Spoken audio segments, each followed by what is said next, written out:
Sudah siap. Semangat. Oke. Coba ibu lihat dulu kawan-kawan mulai semangat sekali nih. Udah pada makan belum? Belum. Udah, ini makan ya, makan bersama-sama. Oke, saya terakhir. Banyak. Bapak saya nggak tahu. Oh, pokoknya kamu tahu. Kita buka dulu ya. Assalamualaikum warahmatullahi wabarakatuh. Waalaikumsalam warahmatullahi wabarakatuh. Bagaimana kabarnya anak semuanya? Alhamdulillah. Alhamdulillah. Ini sepertinya ada yang belum datang ya? Ya. Tidak Bapak mungkin dalam perjalanan ya. Kita doakan supaya selamat sampai tujuan. Amin. Oke, kita mau berdoa dulu nih sebelum memulai pelajaran kita hari ini. Oke, boleh Mas Rehan diberdoa. Oke, sebelum mengawali pelajaran pada pagi hari ini, alangkah baiknya kita membaca doa sesuai agama dan kepercayaan masing-masing. Berdoa mulai.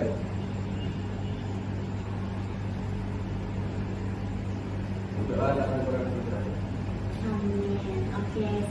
Untuk memulai materi kita hari ini, ada yang tahu nggak? Kita mau materi apa hari ini? Nggak tahu. Nggak tahu? Oke, kasih tahu ya. Depannya P. Aku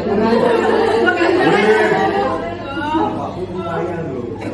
Benar, Pak Laila memilih Mas Rian sebagai seorang pengangguran. Padahal Mas Rian seorang apa? Jangan. Bukan ya, Pak Laila. Mas Rian itu adalah seorang siswa. Oke.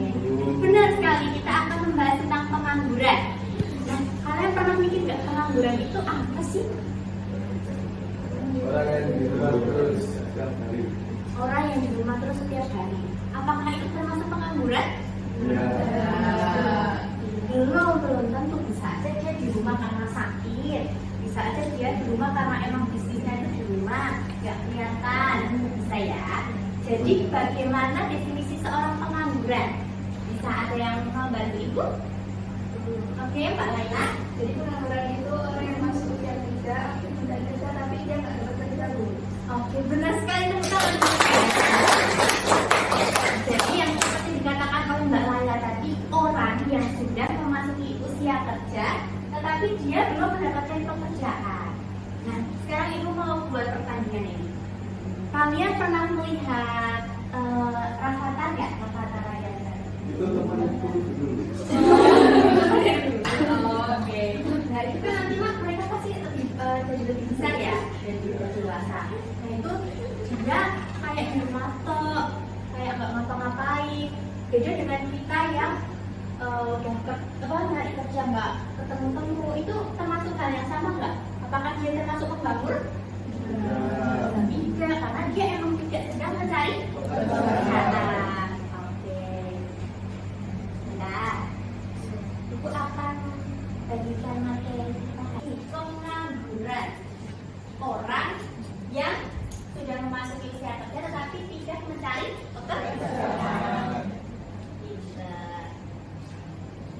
Nah, pembahasan kita hari ini ada 4, yaitu pengertian pengangguran, macam-macam pengangguran, penyebab pengangguran dan dampaknya pengangguran. Oh, ada 5 cara mengatasi pengangguran. Yang pertama, pengertian pengangguran. Seperti yang dikatakan oleh Mbak Laila tadi, istilah untuk orang yang tidak bekerja sama sekali, sedang mencari pekerjaan, bekerja kurang 2 hari selama seminggu, atau seorang yang sedang berusaha mendapat pekerjaan dengan layak. Berarti memang dia itu membutuhkan pekerjaan. Kalau nggak butuh kerja, termasuk pengangguran nggak? Mungkin dia sudah kaya ya. Tapi kalian nanti kalau Bisa Badan Pusat Statistik atau BPS melaporkan 9,9 juta penduduk usia 15 hingga 24 tahun di Indonesia yang tidak beraktivitas produktif dari total 44,47 juta anak muda berusia 15 hingga 24 tahun di tahun 2023. BPS menyebut data itu perlu menjadi perhatian pemerintah. Oke, kalian bisa lihat. Badan Pusat Statistik (BPS) mencatat terdapat 9,9 juta anak muda usia 15 hingga 24 tahun di Indonesia tanpa kegiatan atau Youth Non-Education, Employment and Training. tersebut dari total 44,47 juta anak muda usia 15 hingga 24 tahun atau sekitar 22,25% pada Agustus 2023. BPS mendefinisikan NEEP sebagai penduduk usia 15 hingga 24 tahun yang berada di luar. Nah, kalian coba lihat ini. Gen Z itu umur berapa? 15 sampai 24. Ya, seperti yang dijelaskan tadi ya. Nah, ini sedang menganggur. Nah, ini menganggur karena apa kira-kira mereka? Oh, dia tidak mempunyai skill, mungkin kurang mempunyai skill dari soft skill, hard skill. Maka sekarang yang diperlukan adalah ya kita harus punya istilahnya kemampuan untuk, kan banyak ya, banyak yang misalnya kerja itu banyak. Tapi kita harus apa? Membuat diri kita istimewa agar kita tuh dipilih dari 9,9 juta anak muda. Nah ini mau tanya, ada yang cita-citanya jadi dokter? Jadi ibu guru? Oh malu-malu, nggak apa-apa. Jadi itu orang kaya. Berarti kalau mau jadi orang kaya harus apa? Bekerja. Jangan mau yang instan saja. Nah ini banyak sekali. Berarti usia kalian usia berapa sih? 14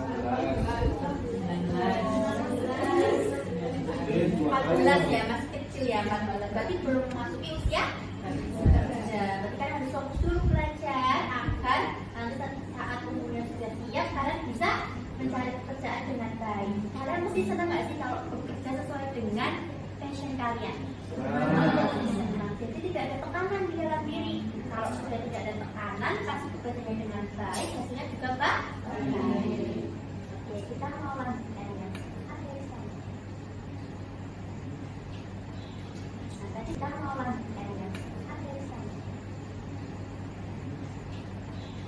Nah, tadi buat gambaran saja biar kalian tahu ya, wah, kok udah ngaku kok kerja apa ya, kok bis akan saingannya gitu. Kalian juga harus sudah berpikir mulai dari sekarang agar besoknya tidak kaget, oke? Ya, lanjut macam-macam pengangguran. Macam-macam pengangguran berdasarkan kamu laku kerja, yaitu pengangguran terbuka, pengangguran setengah menganggur, dan pengangguran terselubung. Ya, macam-macamnya. Nah, ini bisa berdasarkan penyebab terjadinya. Ada pengangguran struktural, friksional, dan pengangguran musiman. Penyebab pengangguran. Nah, ini kita lihat. Jumlah lapangan kerja lebih kecil dari jumlah pencari kerja. Jelas, orangnya banyak, lapangan kerjanya sedikit. Makanya harus apa? Dipilih yang terbaik. Kalian mau jadi yang terbaik tidak? Mau. Kalau mau jadi yang terbaik harus apa? Baik. Berusaha belajar. Oke. Kompetensi pencari kerja tidak sesuai dengan pasar kerja. Nah, ini sering terjadi, kayak passionnya apa, jadinya apa, itu sering banget terjadi. Terjadinya pemutusan hubungan kerja atau PHK kalau sudah wah ini wes rasa orang aku langsung cut. Nah itu banyak sekali terjadi sekarang. Berbagai regulasi dan perilaku birokrasi yang kurang kondusif bagi pengembangan usaha. Jadi sekarang itu perekonomian juga perlu distabilkan. Kalau cuma menampung pekerja tapi hanya untuk pasien, buat apa? Buang-buang duit sudah kan usahanya. Standar globalisasi, lalu stabilitas politik yang tidak adil. Stabilitas politik yang tidak adil. Kalian pernah melihat orang menyuap buat bekerja? Berat. Banyak sekarang. Kayak Mbak Kailani. Kailani mana? Oh, ini Mbak Kailani. Mbak Kailani pernah melihat orang suap nggak? Enggak. Nah, contohnya Mbak Kailani ini tak suami. Mbak Kailani yang pengen kerja di mana? Kenapa nggak? Nek kemarin nggak sesuai hati. Nggak mau. Benar nggak boleh. Terus ibu mau tanya sama siapa ya? Mbak Lisa. Mbak Lisa pernah berpikir nggak mau menyuap orang bekerja? Nah, ini terus umat banget masuk ragam. Bayar nggak baik. Tidak baik, menyuap tidak baik.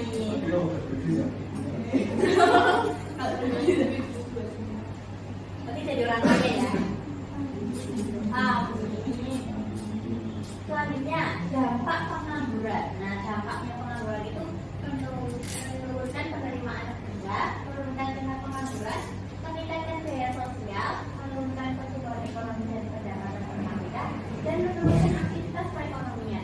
Jadi di perekonomian kita itu memang perlu adanya sebuah usaha dan pekerja. Bayangkan kalau udah ada lapangan kerjanya tapi nggak ada manusianya, bisa terlaksana nggak? Tidak. Makanya kita harus benar-benar mencari potensi kita agar kita dapat bekerja dan tidak menganggur.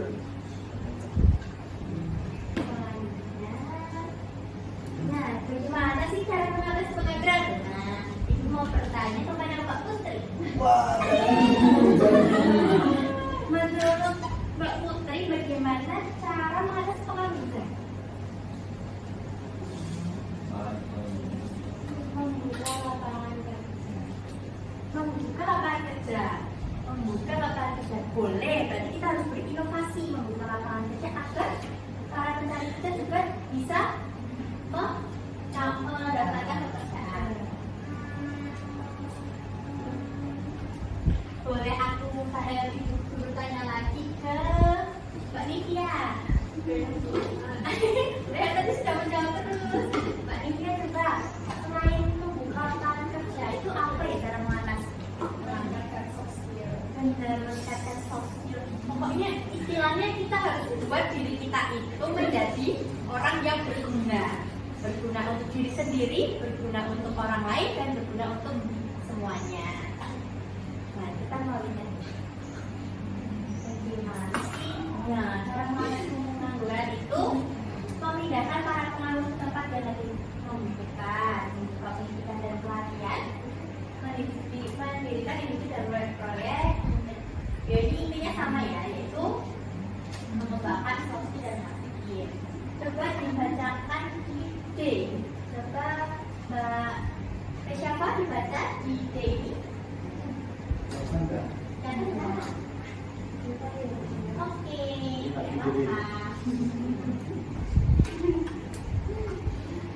yang bisa saja.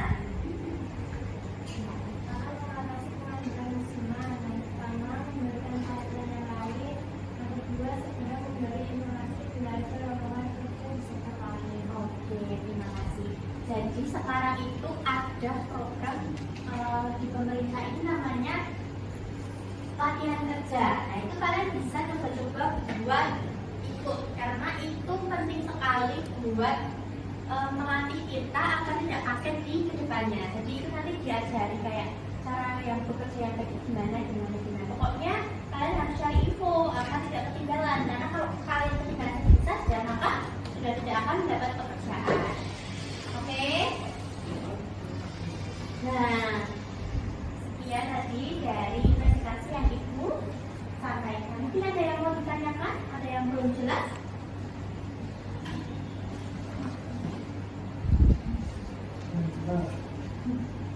Siapa yang mau bertanya sudah jelas? Oh, Mas Irfan mau bertanya? Oh iya, aku paling Yang bagian apa? itu dari cara mengatasi Oh, cara mengatasi. Masih tidak belum jelas bagian mana? sebenarnya kalau misalnya kita ingin bekerja biasanya ini bekerja di tempat yang dekat dengan kita. Oh iya. Nah tapi kan kita dicobakan di tempat yang tidak sesuai dengan keinginan kita. Oh Nah oke. itu gimana kalau tidak sesuai dengan keinginan kita. Oh jadi ini Mas Iwan bertanya tentang tempat bekerja apa tentang penempatan passion? Ya kan dari tempat kan bisa Oh iya, paham. Nah, Bisa untuk mengatasi itu pertama, jadi kalian harus koreksi diri dulu. Kenapa sih kok aku bisa ditempatkan di sini? Kenapa? Alasannya apa? Apa mungkin atasan saya melihat yang tidak saya lihat? Mungkin dia melihat kelebihan kita di sini. Mungkin kita nggak tahu kelebihan kita di situ, tetapi atasan kita tahu. Jadi dia menempatkan kita di situ. Karena kalau sudah atasan kita, maksudnya yang pemimpin kita itu menentukan pasti yang terbaik buat kita. Karena nggak mungkin pemimpin itu bakal menempatkan orang dengan sembarangan. Karena akan berdampak kepada perusahaannya sendiri. Nggak mungkin dia mau menempatkan. Contohnya Mas Irfan suka buat video kreatif, tepatnya ke konsumsi, kan ya nggak mungkin. Kalau Mas Irfan bisa memberikan dampak yang baik buat perusahaannya di videonya itu video kreatif, kenapa harus ditempatkan di konsumsi? Nah, seperti itu. Jadi keputusan tertentu itu pasti yang terbaik buat kita. Jadi kalau misalnya ada ibu nggak suka ibu, tapi kan kerjanya juga nggak maksimal. Nah, kalau nggak suka pasti kerjanya nggak maksimal. Itu banyak dialami oleh pekerja-pekerja kita sekarang ini. Nah, caranya gimana sih buat mengatasi itu? Kalian pernah berpikir nggak? Yang namanya ikhlas. Nah, ikhlas itu bisa dilakukan kalau kita sampai pola yang meneng, kalau terus ditompo terus puji Tuhan, terus alhamdulillah terus ditompo. Nah, gitu. Kalau misalnya ikhlas terus nanti Dibetul-betul kalau benar karena nggak? kita harus di sini. Oh, kalau kamu contohnya kamu ditempatkan di tempat di mana kamu tidak suka, lalu kamu dibocok-bocokin. Harusnya kalau saya ya menurut ibu, kalau kamu ditempatkan di tempat yang kamu tidak suka, kamu harus taklukkan itu. Kamu harus taklukkan tempat itu, pekerjaan itu, agar kamu bisa dilihat, oh ternyata dia di tempat yang kamu juga bisa. Jadi mau kita lihat gitu. Tapi terus lah. Berarti kan kerja berarti nggak menggunakan lagi dong. Iya, sudah nggak pengangguran lagi seperti materi kita tadi. Oke, terima kasih Mas Irfan sudah bertanya. Ibu akan memberikan studi kasus nih. Ibu akan membagi kelompok menjadi 3 kelompok. Jadi berhitung dari 1 sampai 3. Oke? Mulai dari belakang nih. Dimulai nama saya di belakang. 1. Dua. Nomor 1 ini Mas Irfan, nomor 2 itu Mas Rehan, nomor 3 itu Mas Bambu. Oke? Jadi dia aja. Ini 1. 1 sini.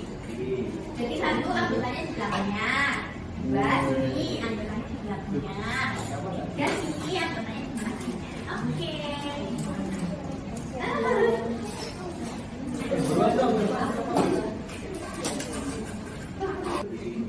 Oke, ini sudah berkelompok? Sudah. Kelompok 1 mana? Oke, semangat sekali. Kelompok 2? Kelompok 3? Oh, biaknya le. Jadi, Ibu akan memberikan studi kasus. Kalian bisa merumuskan masalah terkait studi kasus tersebut, lalu bisa menjawabnya dengan kajian yang buku boleh. Ada yang membawa HP boleh dibuka, tapi jangan buka yang lain ya. Oke. Waktunya Ibu berikan 15 menit, cukup nggak ya? Ya, kelamaan itu. Kenapa? Cukup. Oke. Nah, nanti kalian bisa juga bertukar pendapat dengan setiap kelompok. Jadi mungkin kelompok 1 masih ragu dengan jawabannya, bisa ditukarkan jawaban. Menurut kamu benar nggak ya ini? Gitu. Oke? Oke. Kelompok 1 yaitu tentang dampak COVID-19 terhadap pengangguran di Indonesia. Kelompok 1 dampak COVID-19 terhadap Indonesia. Kalian kan tahu COVID itu sangat membuat perekonomian kita menjadi tidak stabil ya. Nah, itu dampaknya kepada pengangguran seperti apa? Untuk kelompok 2 terkait peningkatan inflasi terhadap pengangguran. Inflasi kan berpengaruh dengan suku bunga yang akan mempengaruhi perekonomian juga. Itu dampaknya pengaruh terhadap pengangguran itu seperti apa? Kelompok 3 terkait penutupan pabrik. Nah, kalau penutupan pabrik berarti ada PHK yang banyak, berarti itu penganggurannya banyak. Nah, itu bagaimana rumusan yang akan kalian sampaikan? Oke? Bisa berdiskusi mulai dari sekarang.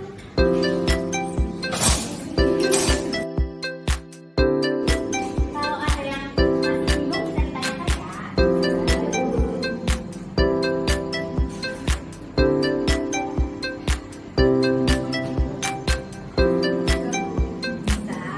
Anak-anak ibu ini pintar sekali ya.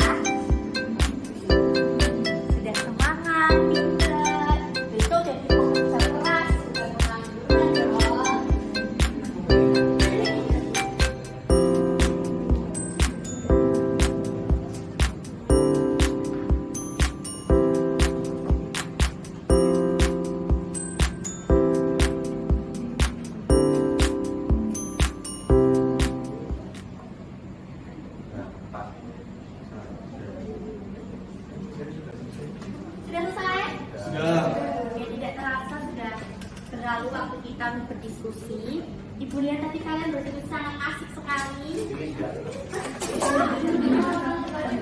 Nanti bahas apa aja sih?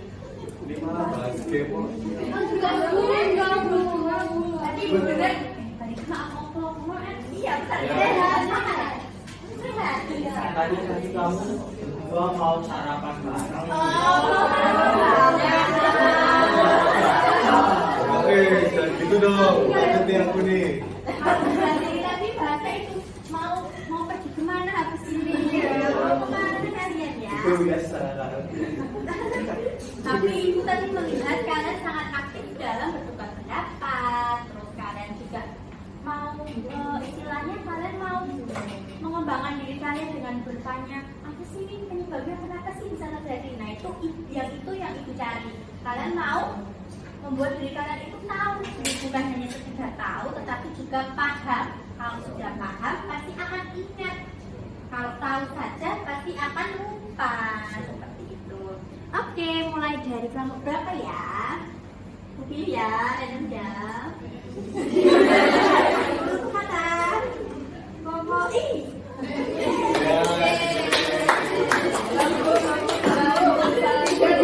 Kelompok tiga. Bagaimana ya? Tiga nih.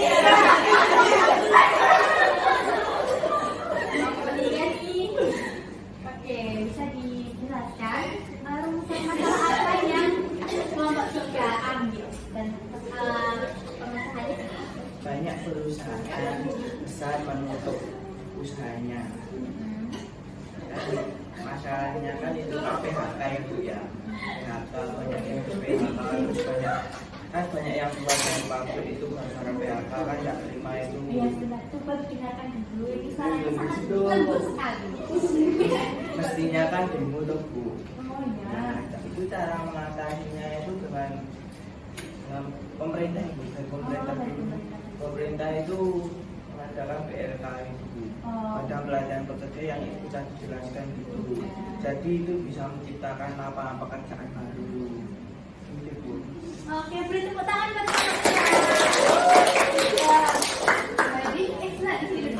Jadi kelompok tiga ini mau mengangkat masalah gimana kalau PHK yang banyak pasti akan menyebabkan demo. Kalian pernah lihat demo yang besar-besaran itu enggak?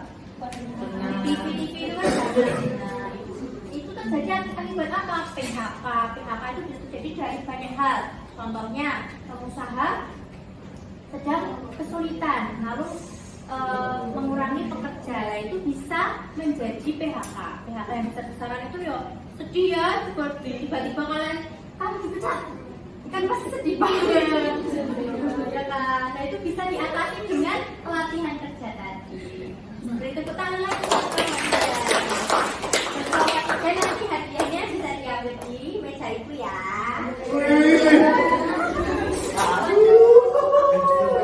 Biar surprise nanti diambil di meja itu ya. Selanjutnya kelompok satu.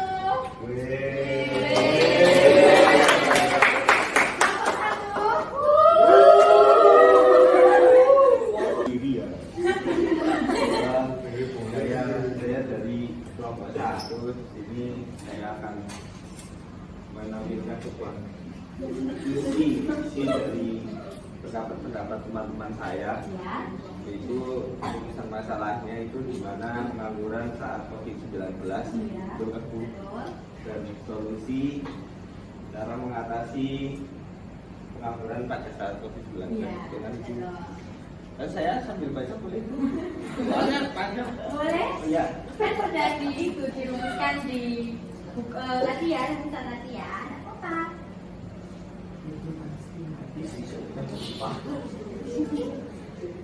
Jadi pengangguran COVID-19 itu sangat teman-teman. sangat tinggi ya, sekitar 7 sampai 6%, sampai 7%. Puncaknya itu pada tahun 2020 sekitar 7,07% sampai 9,77 orang juta persen. Iya. Sektor yang terdampak itu itu sektor pariwisata terutama, yaitu UMKM kan banyak yang sepi karena lockdown juga kan. Terus mall juga, sama tekstil, terus rumah tangga kan orang di rumah kan semua, jadinya apa-apa itu sepi dan keluar-keluar pun susah. Betul sekali. Ya. Solusinya itu pemerintah mengeluarkan kebijakan moneter. Oke. Kemudian yang kedua ada mengeluarkan kebijakan fiskal. Ya, dengan memberikan subsidi, biasanya kan ada bansos biasanya juga nggak usah. Terus yang ketiga ada memberikan pendidikan dan pelatihan. Oh, ini sebenarnya menurut saya juga kurang, soalnya kan pas masa pandemi kan Banyak di rumah ya. banyak di rumah, mungkin bisa melalui media online kan, tapi tidak semua orang mempunyai HP juga, aksesnya juga terus juga nggak punya kuota juga kan. Jadi ini bantuannya mungkin bisa di kuota gratis itu ya pemerintah itu ya. tapi kadang-kadang juga itu hanya di sekolah-sekolah tertentu Bu. Ya, sekolah saya cuma sekali Bu dapetnya. Sekolahnya sama. Oh iya, kan dulu. Yang kelima yang terakhir melakukan diversifikasi ekonomi. Nah, ini saya nggak tahu. Ya, terima kasih buat kelompok 1. Mau tanya loh. Ya, tanya apa? Mau tanya tadi kan cara mengatasinya kan ada kebijakan moneter sama fiskal itu.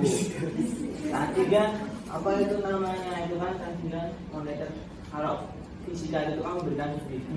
Fiskal. Oh ya, fiskal itu kan memberikan subsidi. Kalau moneter itu kan tadi kan yang itulah. Terus kan itu yang paling efektif itu mana Bu? Ibu aja yang Tapi kamu di sini. Oh iya. Bu bantu ya. Kalau untuk COVID-19 itu jangka panjang atau jangka pendek kalian rasanya? Kalau aku jangka panjang itu. Jangka panjang? itu menurut saya Oh, hidup. Oh, jangka pendek. Jangka pendek itu berapa tahun? 2 tahun ya? Iya, 2 2 tahun. tahun. Itu termasuknya jangka pendek. Kalau jangka pendek yang efektif apa? Ada yang tahu? Fiskal. Kenapa kok fiskal? Kenapa nggak moneter? Moneter lama Bu. Benar. Contoh nyatanya apa itu? Nah itu contohnya kayak tadi, masa wes kelaparan, wes nggak punya pekerjaan, kan mesti banyak yang pengangguran juga di rumah, bekerja di rumah. Terus kayak bantuan-bantuannya masa nggak yang secepat itu. Biasanya kan bansos itu kan cepat penyalurannya. Nah kalau jangka panjang itu kan nggak bisa pakai itu. Soalnya kasihan loh nanti setelah meninggal, jadi nggak segera dibantu.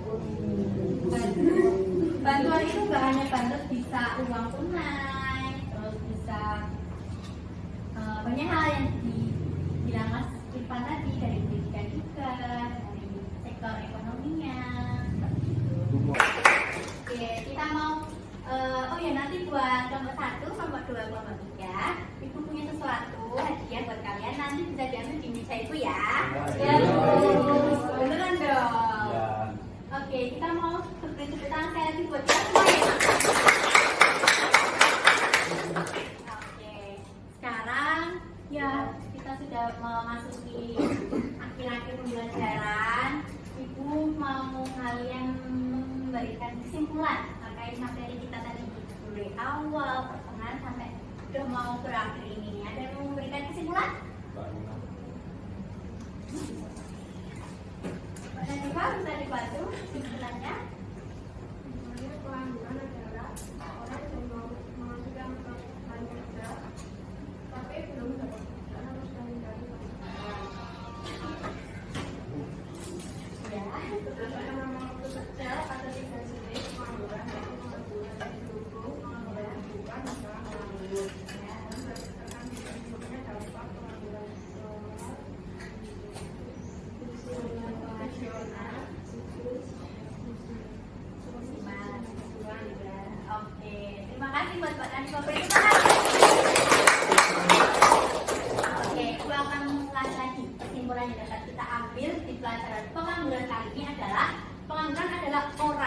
yang sudah memasuki usia kerja tetapi belum mendapatkan pekerjaan atau tidak mencari pekerjaan.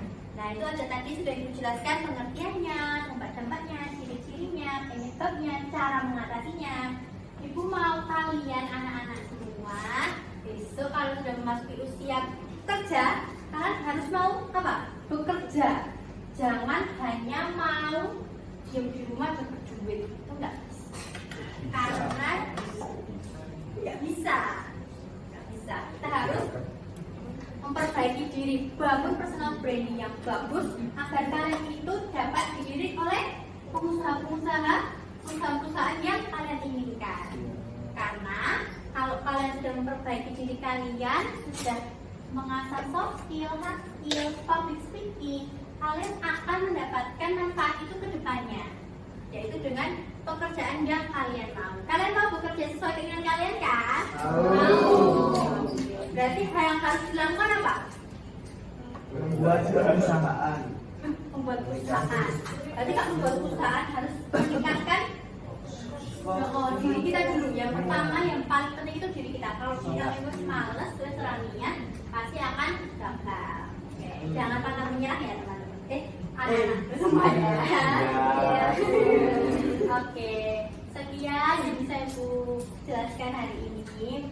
Buat lebih memahami lagi, nanti dibuka buku paketnya halaman 513. Itu ada soal tentang pengangguran yang bisa kalian belah satu-satu. Ini kenapa toh pengangguran ini kenapa sih kayak gini? Nah, itu nanti dikerjakan, dikumpulkan minggu depan pertemuan selanjutnya. Oke? Oke. Tetap semangat. Semangat. Oke. Isi makan. Itu kalau lanjut pelajaran selanjutnya dulu baru istirahat ya. Oke. Terima kasih semuanya.